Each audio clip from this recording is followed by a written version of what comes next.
솔직히 탕류는 시청자분들께서 몇 번 거론하시지 않으셨다면 리뷰는 고사하고 관심도 별로 없었을 드라마입니다. 왜냐하면 포코네 셰프의 선발대 리뷰에서 말씀드렸던 대로 제가 원래 사극에 큰 흥미는 없는 데다가 포코네 셰프처럼 로맨스가 주인 드라마도 아닌 것 같은데 주요 배우들의 나이가 다들 어린 편이라 왠지 신뢰가 안 갔기 때문입니다. 그나마 추창민 감독과 천성일 작가의 협업에 눈길이 가긴 했으나 이것조차도 뚜렷한 메리트는 아닙니다. 까놓고 말해서 추창민 감독은 광행 이후로 기대에 부응하는 작품을 내놓지 못했고 다행히 천성일 작가는 크고 작은 활약을 한 데 반해 기복이 좀 있다고 생각해서 탕류도 어떤 드라마가 될지 예상하기 힘들었습니다. 그럼에도 불구하고 제가 이 드라마를 본 건 순전히 여러분의 관심에 보답하고 싶었기 때문입니다. 는 반쯤 농담이고 탕류에서 다루는 소재가 이색적으로 다가왔습니다. 아직은 얼마나 역사에 충실한지 알 수 없지만 한강을 중심으로 이루어지는 물류시장의 구조와 흐름을 볼 수 있다는 게 재밌을 것 같아서 북극성의 참담한 악몽을 잊고 또 한 번 디즈니 플러스를 찾았습니다. 현재 3화까지 본 바로는 은은하게 추천해도 괜찮을 것 같습니다. 하필이면 에이리어너스에게 된통당한 직후라 웬만해선 추천 등급을 절대 안 주겠다고 결심한 타도 있긴 한데 그렇다고 해서 꽤 재밌는 드라마를 단지 그 여파 때문에 낮게 평가한 건 아니니까 오해 없으시기 바랍니다. 어쨌거나 기대했던 것 이상으로 볼만한 드라마였던 건 틀림없어 줄거리도 소상하게 고하겠으니 약간의 주의를 부탁드립니다. 탕류에서는 과거의 경강이라고 불렸던 한강이 모두 물자와 사람을 맞이하는 거점으로 나옵니다. 그런 곳은 예나 지금이나 이권을 놓고 추악한 비리가 오가기 마련이라 지금으로 치면 조폭과 다를 게 없는 왈패무리가 경강의 곳곳에 있는 나루터를 관리합니다. 왈패들은 배에서 육지로 사람과 물건이 오르내리는 것에도 돈을 매기고 그 사람과 물건을 옮기는 일꾼들에게도 돈을 매기며 아주 날로 먹고 사는 천하의 쓰레기들입니다. 이 버러지 같은 놈들은 온갖 항목으로 힘도 없고 돈도 없는 백성들로부터 태연하게 벼룩의 간을 빼먹고 사는데 당연히 왈패들 뒤에는 권력을 가진 배우가 있습니다. 영세기 종사관이라는 돌개가 바로 그 배우로 왈패들을 봐주는 대가로 상납을 받는 탐관오리입니다. 시울은 나루터 중에서도 가장 번성한 마포에서 왈패들의 가전 행패를 보면서도 묵묵히 일하는 평범한 일꾼들 중 한 명입니다.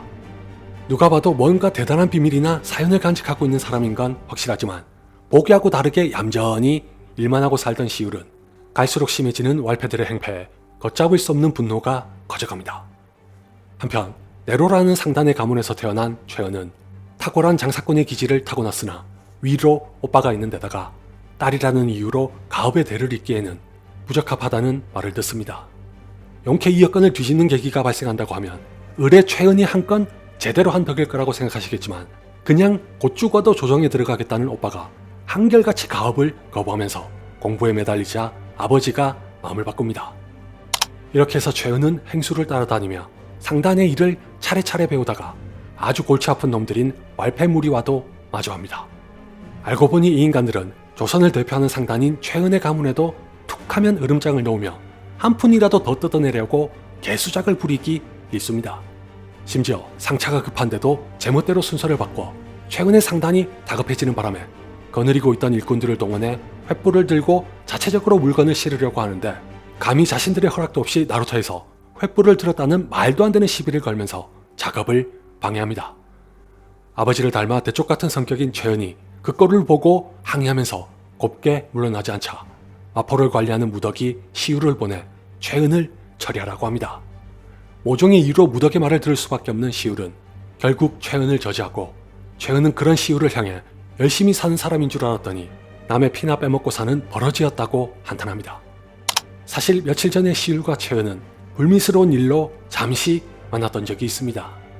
무덕의 왈패들이 돈을 중간에서 횡령하고도 조정에서 진행한 일은 부역이라는 명목으로 보수가 없다고 하더니 뱃놀이에 뒤치다거리를 한 후에도 죄다 의리의리한 가문들이라 차마 보수를 달라고 할 수 없다는 개소리를 늘어놓는 것에 화를 참지 못한 시울이 왜 돈을 주지 않냐, 진짜 중개맞냐고 최은을 찾아가 따졌습니다. 이 사건으로 인해 시울은 끝내 왈패 무리들을 아주 처참하게 박살낸 탓에 더는 마포에 머물 수 없어 다른 지역으로 몸을 피했는데 그런 사람이 왜 무덕의 수호가 된 걸까요? 무덕은 이 바닥에서 나름 잔뼈가 굵은 놈이긴 하지만 실체는 짬바로 자리를 차지하고 있을 뿐입니다. 자신과 함께 이 일에 뛰어들었던 덕계가 어느덧 나루토를 관리하는 조직의 우두머리가 된 반면 무덕은 새까맣게 어린 놈한테 흠씬 두들겨 맞아 체면이란 체면은 다국인 주제에 마포를 맡은 것도 감지덕지입니다. 이 와중에 횡령으로 온 동네를 시끄럽게 만든 게 결정타를 날려 덕계는 무덕을 조용히 불러 이제 그만 이 바닥을 떠나라고 합니다. 무덕은 수치심과 모멸감에 치를 떨면서도 저항 한번 못해보고 똥개처럼 고향으로 돌아가다가 무시무시한 힘을 가진 시우를 떠올립니다. 시울만 자기 편으로 만들면 말패들을 접수할 수 있을 걸로 확신하면서 도대체 어떤 놈인지 뒤를 캐는데 이런저런 과정을 거쳐 시울의 약점을 잡으면서 절호의 기회를 얻게 됩니다. 그 약점이란 게 시울로서는 도저히 거역할 수 없는 것이라 결국 무덕의 밑으로 들어갑니다. 광영희 감독과 추노의 작가가 만났는데도 시큰둥했던 드라마를 보자마자 집중하게 된 건 놀랍게도 시울을 연기한 로운씨 때문입니다. 아이돌 출신에다가 나이도 어리고 부잣집 도련님에 어울릴 외모라 시울이란 캐릭터를 연기하는 건 별 기대가 안 됐었는데 막상 보니까 분장부터 표정까지 카리스마가 절철 넘칩니다. 최근으로 나온 신혜영씨의 경우는 더글로리에서 연기를 잘하는 걸 봐서 상대적으로 로운씨보다는 괜찮았으나 사극에 어울리는 마스크는 아닌 것 같아 우려했던 것과 달리 좋은 연기를 보여줍니다. 개인적으로는 두 분 중에서도 로운씨에게서 진짜 신선한 충격을 받았습니다. 뒤늦게 찾아보니까 이미 여러 드라마에 출연했지만 대부분 제 취향과는 거리가 멀어 유일하게 내일만 봤습니다. 이 때문인지 로운씨의 연기에 대해 의구심만 가진 채 봤다가 첫 등장부터 굉장히 인상적이어서 이 드라마에 조금이나마 집중할 수 있었다고 해도 과언이 아닙니다. 뿐만 아니라 중간에 잠깐 나오는 과거 장면에서는 지금의 시울과 180도 다른 연기도 잘해서 그 사이에 겪은 고초가 시울을 변화시켰다는 걸 명확히 알 수 있게 합니다. 단, 두 배우들의 호연이 지원하는 데 반해 캐릭터 설정은 좀 상투적이긴 합니다. 시울은 보자마자 짐작했던 대로 누구나 알 수 있는 과거를 가진 캐릭터고 최은은 여성의 역할이 극히 한정적인 시대에 맞서 자신의 자리를 스스로의 힘으로 찾아가는 캐릭터입니다. 더군다나 시울이 왜 노비와 다름없는 삶을 살게 된 건지에 얽힌 사연이나 최은이 당당하게 가업을 잇게 될 거라는 것도 뻔하다면 뻔합니다.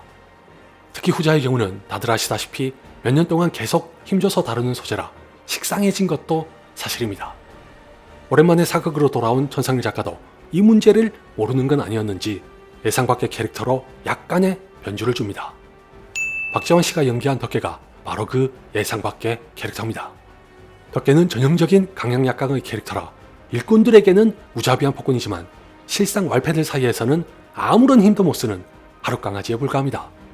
오죽했으면 자신의 동기에게 권고사직을 당할 정도로 형편없는 놈이고 추창민 감독은 이런 캐릭터에 걸맞게 코믹한 연출을 더해 덕계를 사극에서 종종 볼 수 있는 개그 캐릭터로 몰아갑니다.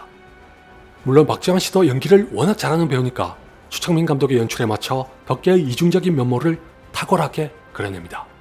덕분에 덕계에게 내쳐진 후에 시울과 손잡으려고 하는 대목에서도 자연스레 적당하게 코믹한 관계를 꾸려갈 줄 알았다가 극적인 반전을 맞이합니다. 왜냐하면 무덕이 여차저차해서 시울과 힘을 합해 덕계에게 보복하고 종국에는 비리의 꼭대기에 있는 자까지 칠 줄 알았던 예상이 완전히 빗나갔거든요. 시울의 치명적인 약점을 잡아 수화로 부리게 되면서부터는 코믹한 기색도 거의 사라집니다. 저한테는 이게 적지 않은 충격으로 다가와 슬쩍 늦췄던 긴장의 끈을 다잡는 계기가 됐습니다. 더 말씀드리면 스포일러의 수위가 높아질 것 같아 생략하니까 여러분이 직접 확인해보세요. 에이리어너스로 인해 기준을 높인 것과 더불어 탕류에게 조심스레 약출을 준 건 전개가 느리다는 인상을 받았기 때문입니다. 천만다행으로 전자처럼 별 내용도 없으면서 느릿느릿하게 전개하는 건 아니라 각 에피소드마다 서사를 차곡차곡 쌓아가긴 합니다. 예컨대 1화는 세계관의 구축과 시울의 각성, 2화는 시울, 덕계, 최은의 사정과 관계, 3화는 시울의 과거와 서사의 전환점을 제공합니다.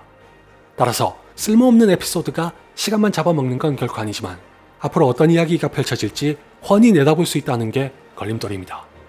이게 무슨 말인지는 설사 아직 안 보신 분들도 대번에 감이 잡히실 거라고 생각합니다. 분명 시울이 조만간 무덕의 소나기에서 벗어나거나 무더기 통한의 반성을 거치거나 해서 둘이 함께하든 시율만 빠져나오든 간에 왈패들부터 찢어버리고 순차적으로 비리의 먹이 사슬을 처단하는 방향으로 흘러갈 것 같습니다. 솔직하게 말씀드리면 그게 빨리 보고 싶어서 조바심이 난 탓인지 저만 전개가 살짝 느리다고 느꼈을 수도 있다는 걸 이실직고합니다. 무엇보다도 로운 씨의 연기가 너무 마음에 들어서 어서 빨리 악당들과 싸우는 게 보고 싶었습니다.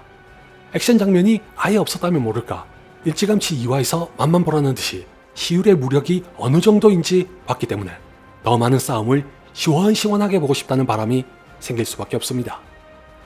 아울러 3화에서는 시율의 친구가 등장해 시율의 전철을 밟으면서 둘이 등을 맞대게 될 거라는 예고까지 하고 있어 더더욱 기대되는데 탕류도 구부작인 걸 보니 제가 인내심을 가져야 할 모양입니다. 상투적인 캐릭터와 달리 시대상을 상징하는 하나의 단어는 서사적으로 흥미를 갖게 합니다. 탕류는 무더기와 왈패의 입을 통해 힘으로 세상을 지배하는 구조를 질서라고 합니다.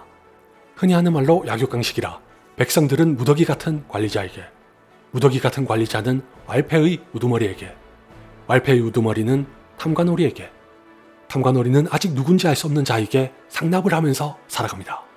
선후 관계가 어떻게 되는지는 알 수 없으나 힘을 가진 자가 더 큰 힘을 가진 자에게 머리를 조아리는 대가로 자신보다 약한 자의 고혈을 빨아먹고 사는 건 예나 지금이나 마찬가지란 게 새삼스레 씁쓸합니다.